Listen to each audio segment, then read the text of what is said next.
Obviously he's an incredible player, and governing bodies made a decision. They went and did that, and he's cleared to play, and that's pretty much what I have to say about it. All the best to him at the U.S. Open, and I'm just excited about me doing my thing at the Open. I mean, it's tough to say. Everyone's gonna have, I guess, everyone's gonna have their own opinion, but it's pretty irrelevant at the end of the day because what the truth of the matter is always going to be between him and his team, and I trust that whoever, like, the whole investigative process was done properly. I think the only thing I will say is I think there's a lot of people that get suspended and can't play for a while because they either miss their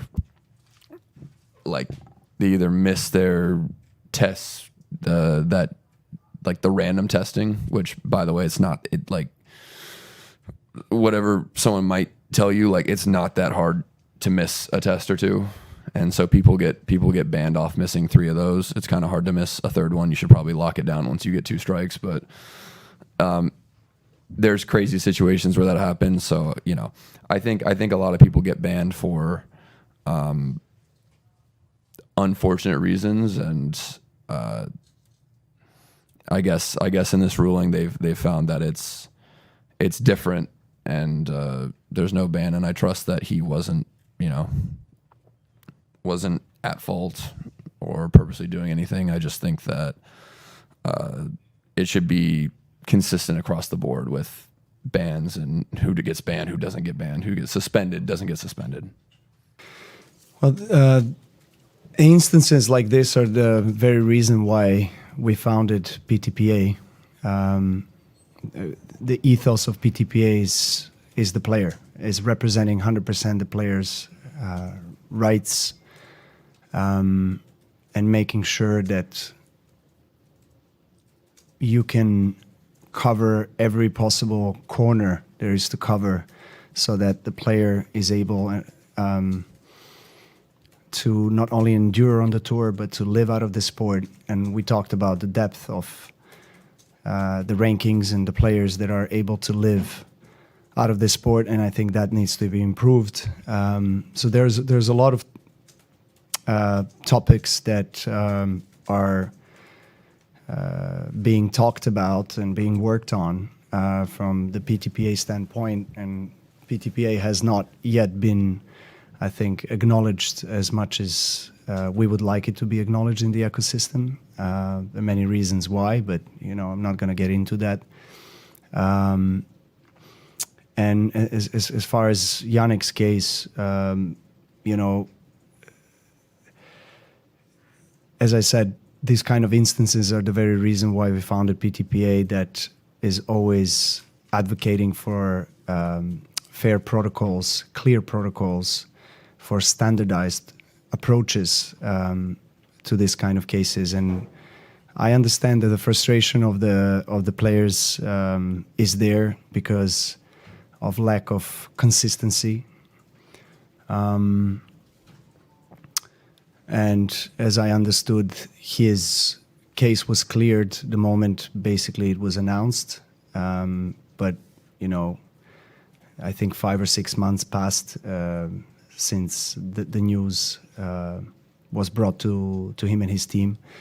So yeah, I mean, there's a lot of issues in the system. We see lack of standardized and clear protocols. I can understand the sentiments of a lot of players that are questioning whether they are treated the same. And hopefully the governing bodies of our sport will be able to learn from this case and have a better approach for the future. I think collectively there has to be a change. And I think that's obvious. And many players,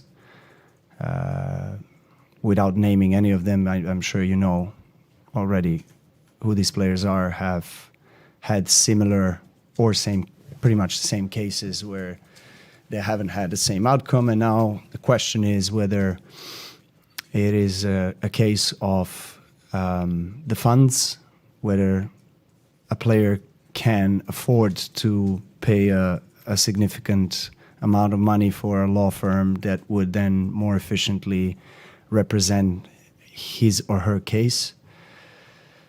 I don't know. Is that a case or not? That's something that we really, I feel like, collectively have to investigate more, look into the system and understand how these cases don't happen.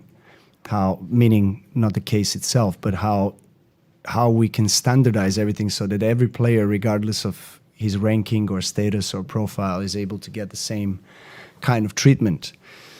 So yeah, I would say that's probably the overall, I guess, my opinion and observation of this entire case of what we've been reading and observing and talking about the last few days. Well, it's a really difficult moment for him, that's for sure. It is complicated. I mean, I'm not gonna lie, it is complicated, but obviously, what I can say. I mean, in English it's gonna be difficult for me to explain myself, but I'll try. Well, I believe in a clean sport, so I don't know too much about that. You know, I'm pretty sure that there are a lot of things that we don't know. You know, inside the team or inside, you know, everything.